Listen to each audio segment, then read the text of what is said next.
mange en dessert, en jus ou en tofu.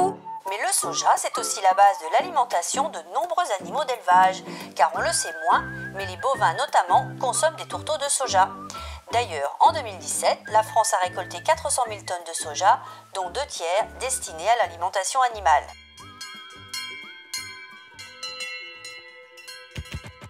Bonjour Michel Duvernois, vous dirigez l'usine de transformation de soja de Chalon-sur-Saône. Eh bien ici nous fabriquons, à partir des graines oléagineuses de la région, nous fabriquons des huiles et des tourteaux.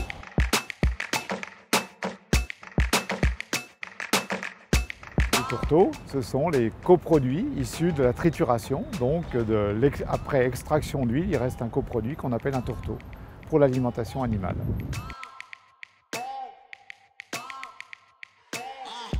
Les tourteaux de soja sont produits selon un procédé bien maîtrisé et en plusieurs étapes qui n'utilisent que de l'eau, de la vapeur et de l'énergie mécanique. C'est la première étape après réception des graines.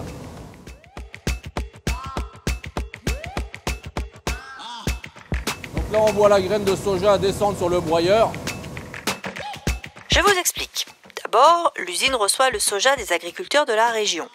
Ensuite, les graines sont acheminées dans une trémie, une sorte de grand entonnoir. Puis, elles sont broyées sommairement. Ensuite, ces graines sont brassées pour séparer la fine pellicule qui entoure la graine. Maintenant, les graines sont propres pour la dernière étape. Donc là, on va aller sur la pression à chaud. Donc c'est la dernière étape où on presse les graines qui ont été chauffées pour extraire l'huile. Donc le principe, c'est une vis sans fin qui va nous pousser la graine à l'extrémité de la presse où on va extraire d'un côté l'huile et de l'autre côté les tourteaux qui vont être simplement refroidis et stockés. Alors l'usine est capable de triturer 50 000 tonnes de graines de soja par an qui va produire 35 000 tonnes de tourteaux. Vous avez entendu ? Franck vient de dire triturer. La trituration, c'est l'ensemble des étapes pour transformer le soja. Donc là, on est dans la dernière étape de la trituration, le stockage des tourteaux. On a un magasin à plat d'une capacité de 5000 tonnes. Ces tourteaux vont repartir ensuite directement soit chez l'agriculteur qui va venir chercher ou par camion-benne chez les fabricants d'aliments du bétail. Michel Duvernois résume le produit obtenu à chaque étape. Voilà le produit que nous recevons issu des récoltes des parcelles de la région. Donc voilà le produit qui est issu du nettoyage des graines, qui s'appelle la coque de soja. C'est un produit très riche en fibres et que l'on enlève avant la trituration. Et voici donc notre tourteau de soja, tourteau gras, issu de la trituration de Chalon-sur-Saône. Et enfin, l'huile de soja issue du procédé de transformation que nous venons de visiter. Le soja pour l'alimentation animale est un enjeu majeur pour l'agriculture française. N'est-ce pas, monsieur Duvernois ?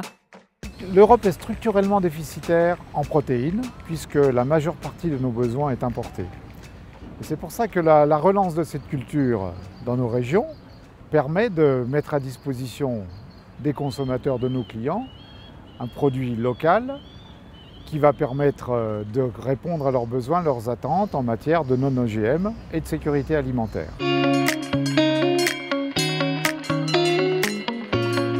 Le soja fait travailler de nombreux acteurs dans la filière. Mais concrètement, pourquoi ce tourteau est-il si important pour les animaux ? Pour le savoir, direction Domprel dans le Doubs, où nous avons rencontré Xavier Grosjean. Ici, nous avons des montbéliardes, nous avons 40 montbéliardes pour produire du lait destiné à la fabrication de comté et de morbier.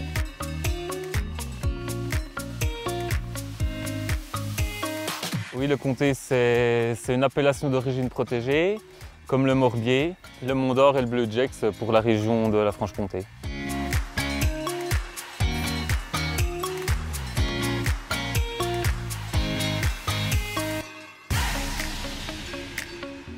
Je distribue du tourteau de soja sur les betteraves que je viens de distribuer. Ce tourteau de soja, je l'ai acheté à la coopérative agricole. C'est du soja non OGM qui provient de graines de soja produites localement. Aujourd'hui, elles sont alimentées au pâturage. Elles ont de l'herbe à volonté, ainsi que de l'orge, du maïs, du tourteau de soja non OGM, du tourteau de colza et de tournesol. Tous les aliments que mangent les vaches sont préparés dans l'usine de Danemarie sur Crète, juste à côté. En fait, tout est local. Ce soja nous apporte des protéines à nos vaches laitières, qui est essentiel pour mieux digérer les fourrages que je leur apporte, leur foin, leur gain. Si mes vaches sont bien alimentées, elles vont produire un lait de bonne qualité qui permettra par la suite de faire des bons fromages, du bon comté, du bon morbier.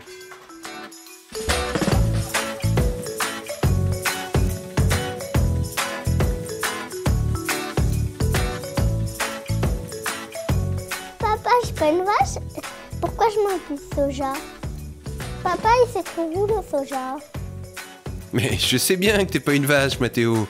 Mais bon, tu sais, moi j'y connais pas grand-chose sur le soja. Alors t'as raison, on va aller voir. Pour découvrir le soja, j'imagine qu'il faut d'abord savoir comment il pousse. Je me rends dans le sud-ouest, une des principales régions de production, pour découvrir la petite graine. Voilà, bon, et ça c'est de la semence certifiée que j'ai achetée à ma coopérative. Donc je la sème au courant mois de mai. Voici Didier Gors, agriculteur dans le sud-ouest et producteur de soja, entre autres. Ce sont ces graines que vous allez planter? C'est du soja français? Moi j'y connais vraiment rien. Alors, que pouvez-vous me dire sur cette graine? Mais d'abord en France, il faut savoir que les OGM sont interdits. Premier bon point, la culture du soja en France est garantie sans OGM. Et les semences certifiées que Didier utilise lui garantissent une culture de qualité et bien sûr adaptée à son terroir. Mais ce n'est pas tout. Le soja, comme toutes les légumineuses, a de nombreux atouts environnementaux. La plante est capable de capter et de fixer l'azote de l'air dans le sol, donc pas besoin d'apporter d'engrais azotés, ce qui signifie moins d'émissions de gaz à effet de serre. De plus, les variétés cultivées sont peu sensibles aux ravageurs et aux maladies. Ils ne demandent donc presque pas d'intervention chimique. Même le désherbage peut être fait mécaniquement. Tous ces avantages agronomiques font du soja une plante positive pour l'environnement et qui peut facilement se cultiver en agriculture biologique. D'ailleurs, en France, environ 18% des surfaces de soja sont cultivées selon ce mode. Donc là je remplis le récipient pour pouvoir aller semer. C'est parti! On commence par le commencement. Nous sommes entre fin mai et début juin et c'est le temps idéal pour semer. Alors, y a-t-il une règle précise pour un bon semis? Par exemple, faut-il semer profondément le soja? À 2 cm de profondeur. Il ne faut pas le mettre trop profond parce que sinon après il est assez fragile à la levée et il a du mal à sortir. Ah oui, effectivement, c'est très précis. Bon, maintenant, il n'y a plus qu'à attendre que la petite graine se développe.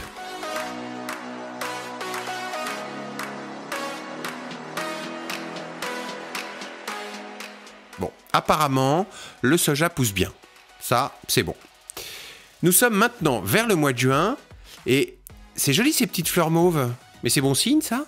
Alors là, on peut constater que les premières fleurs sortent. Il commence à y avoir quelques étages. Donc une fleur va donner une gousse. On peut voir qu'il y a un petit paquet là de fleurs. Elles vont fleurir les unes après les autres. Ça va donner un petit paquet de gousses. Et dans chaque gousse, tu as 3-4 graines quand les années vont bien. Allez, maintenant, on part en vacances et on laisse pousser le soja.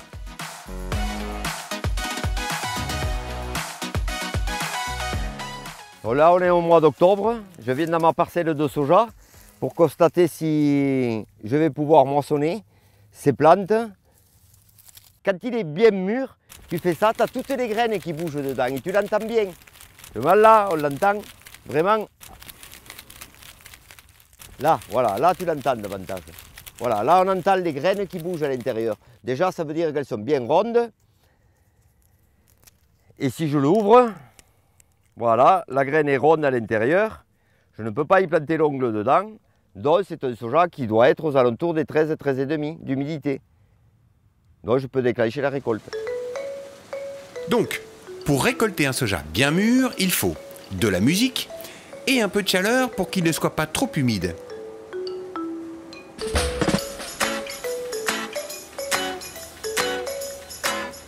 Alors, la moissonneuse est en train de vider dans une benne que ma coopérative m'a amenée. Quand la benne sera pleine, un camion va venir la chercher, l'amener à la coopérative pour que les graines soient nettoyées, propres pour pouvoir continuer dans la filière. Merci Didier. Allez, nous, on va la suivre, la graine de soja. Direction la coopérative. Donc le cheminement de la graine, elle arrive donc avec la benne que le producteur nous amène. Bonjour Philippe Doublet, vous êtes responsable filière contractuelle en grande culture chez Arteris. Alors, que se passe-t-il maintenant? Le responsable du silo, il fait une inspection sur le dessus de la benne pour voir si la soja correspond bien à ce qui est attendu. Et après, si les qualités qui sont l'humidité et les couleurs vont bien, on vide dans la fosse. À partir de ce moment-là, on amène la graine sur un trayeur séparateur qui nous permet d'éliminer ce que l'on ne souhaite pas. Ensuite, la marchandise va sur l'élévateur en haut des cellules et là, c'est redistribué dans chacune des cellules que l'on voit ici. Une contrainte assez générale, comme pour tout ce qui est céréales que l'on collecte, c'est d'avoir une humidité inférieure à 13%, qui permet de stabiliser et d'éviter des fermentations qui font qu'on serait embêté dans la durée pour conserver sainement le produit. On a peu de problèmes qui vont arriver sur le soja, il va rester stable longtemps. Généralement, on récolte à l'automne et après contrôle et certification, nos produits commencent à être livrés sur le printemps suivant. Donc on peut stocker aisément une année et demie de soja sans problème.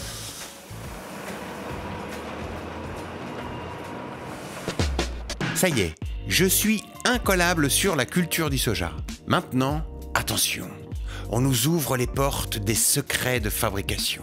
Alors, que faire avec les graines de soja? On dit que le soja, c'est une petite graine miracle, puisque quand on la transforme naturellement, vous verrez dans nos process, on est sur une logique de transformation naturelle. Lui, c'est Olivier Clanchin, président d'une unité de transformation du soja en Bretagne. Pour toute la partie jus de soja, ultra frais, donc les produits type dessert, toute la partie tofu, on part obligatoirement d'un jus de soja. Donc c'est une étape première et nécessaire qui permet après de faire toutes ces gammes de produits et ces transformations. La première étape, c'est la réception des graines de soja. Donc on reçoit un camion par jour aujourd'hui. Donc les graines arrivent. Donc là, on va pouvoir prendre des échantillons pour pouvoir vérifier la partie nutritionnelle, le taux de protéines, mais vérifier aussi l'absence d'OGM sur le produit. Et après, on a une logique de fonctionnement qui se rapproche du moulin. Alors, pour ce qui concerne la qualité, c'est bon, c'est rassurant, c'est parfait. Maintenant, voyons comment se fait la transformation. Donc là, on arrive sur toute la partie dépelliculage de la graine. Donc on va avoir la graine qui va nettoyer, on va enlever les cailloux, les corps étrangers et la pellicule. Et donc là, on peut récupérer à la fin de cette transformation, d'un côté la pellicule du soja, qu'on retrouve dans ces big bags qui vont en nutrition animale, et de l'autre côté les cotylédons qui sont les ingrédients pour faire le jus de soja.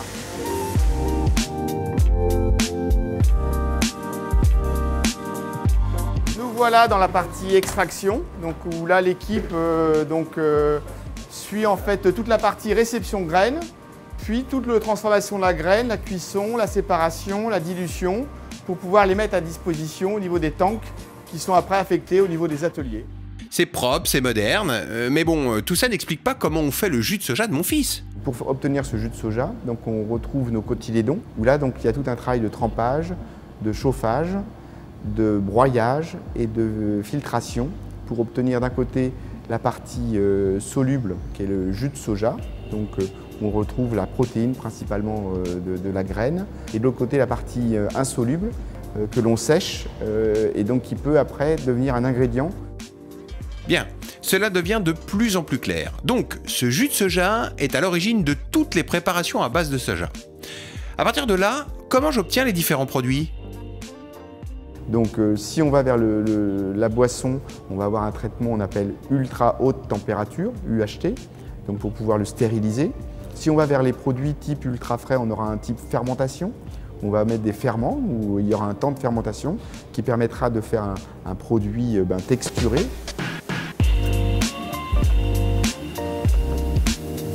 Alors c'est ici que toutes les informations du produit vont être expliquées. Donc il y aura bien sûr la date limite de consommation. Mais vous voyez, il y a l'horaire de production, la codification du produit. Et à partir de là, Et ça, on l'a aussi sur la partie ultra frais ou sur les autres produits. On est capable de remonter toute la traçabilité qui nous ramène jusqu'à la semence qui va être utilisée dans le champ du producteur. Bravo, encore un bon point. Côté traçabilité, c'est vraiment garanti. Bon alors sinon, le tofu, vous savez, le produit soja que tout le monde connaît, comment on le fait? Donc le process de fabrication du tofu est un process qui est proche du process de fabrication du fromage. Je vous présente Frédéric Terrisson, directeur réseau spécialisé d'un fabricant d'aliments au soja du Sud-Ouest. On part de jus de soja dans lequel on rajoute un coagulant. Ensuite, on a un process de pressage qui permet d'enlever le sérum. Et ensuite, ce tofu est soit coupé pour obtenir des tranches de tofu, soit mélangé avec d'autres ingrédients pour obtenir des galettes de tofu.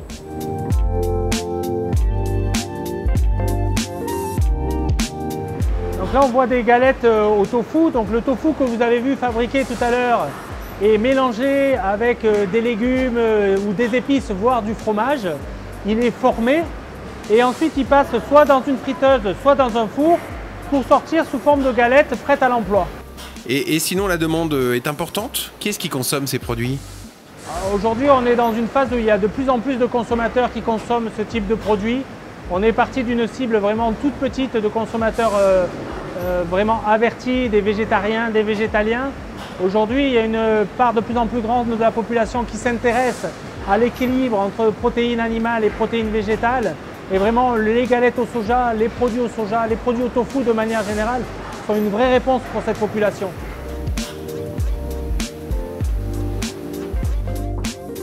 Et bien voilà une bonne journée qui commence avec du soja.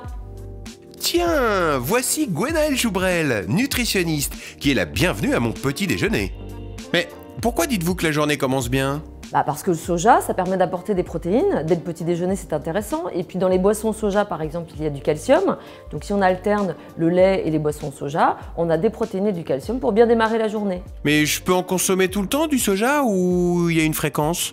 En fait, il y a différents types d'aliments soja, donc on peut en consommer au quotidien, sous forme de boisson, sous forme de dessert, ou bien sous forme de plats cuisinés, de steak de soja par exemple. Donc on a toutes les occasions d'en consommer. Maintenant, ça s'intègre dans une alimentation équilibrée. Donc on en consomme un petit peu au quotidien, mais on ne remplace pas toute son alimentation par le soja. Oui, effectivement, c'est du bon sens. Mais pour une nutritionniste, le soja c'est quoi? Un nouveau mode de consommation? On les voit déjà apparaître aujourd'hui, puisqu'on a vu apparaître des produits assez diversifiés que les consommateurs se sont appropriés dans leur quotidien. Aujourd'hui, ils se les approprient aussi en cuisine. Ils ont tendance de plus en plus à utiliser les boissons, notamment pour cuisiner, ou aussi les desserts pour la pâtisserie, ou encore à créer leurs propres plats avec le haché de soja ou avec le tofu, par exemple. Donc ça, c'est vraiment une tendance assez forte, celle qu'on appelle du do-it-yourself, où les gens vont s'approprier les aliments au soja pour les faire rentrer plus dans leur quotidien au travers de leurs propres habitudes culinaires. Vous voyez, ces gens, au petit déjeuner, ils prennent des boissons au soja ou des desserts fermentés au soja avec des céréales au petit déjeuner. C'est ce que je fais moi aussi. Au quotidien, c'est tout à fait digeste et ça permet de bien démarrer la journée comme cette petite famille.